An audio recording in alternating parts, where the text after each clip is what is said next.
संभाजीनगरच्या PES महाविद्यालयामध्ये टोळक्यांचा गोंधळ बघायला मिळतोय।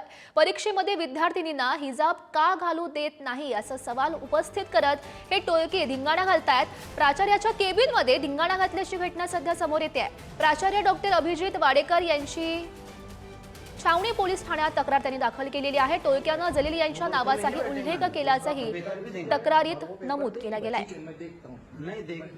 कॉलेज में तुमको बोलते हैं एग्जाम के लिए ही बोल रहा हूँ। नीट के पेपर में भी नहीं होता ऐसा कि बिना विदाउट बुरखे में बैठना है। नहीं होता। मैं ऑलरेडी 2 बार दे चुका हूँ। आपने जो रूल बताइए कौन से रूल से आप बुरखा उतारने लगा रहे बच्चों को हमारे। आणि या संदर्भात अधिकची माहिती जाणून घेऊयात। आमचे प्रतिनिधी सचिन जिरे सध्या आपल्यासोबत आहेत। सचिन,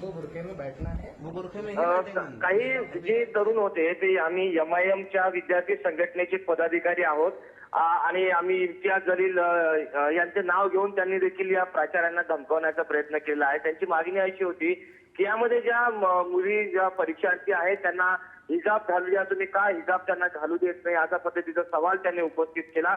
आणि त्यानंतर जे प्राचार्य आहेत डॉक्टर वाडेकर यांच्याशी त्यांनी हुज्जत घालण्यास सुरुवात केली आणि त्यानंतर त्यांनी बराच वेळ या ठिकाणी धिंगाणा घातला। या तरुणांना ऐकण्याच्या मनस्थितीमध्ये नव्हते।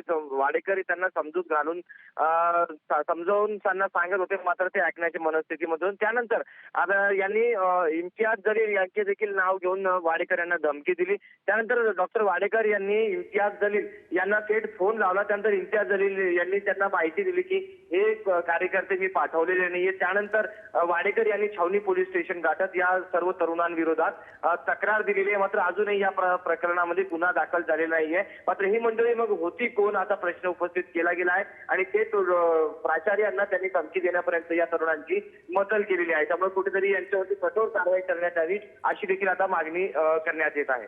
नक्कीच सचिन, पोलीस नेमकी काय कारवाई करतात हे बघणं महत्त्वाचं असेल। धन्यवाद दिलेल्या या माहितीसाठी।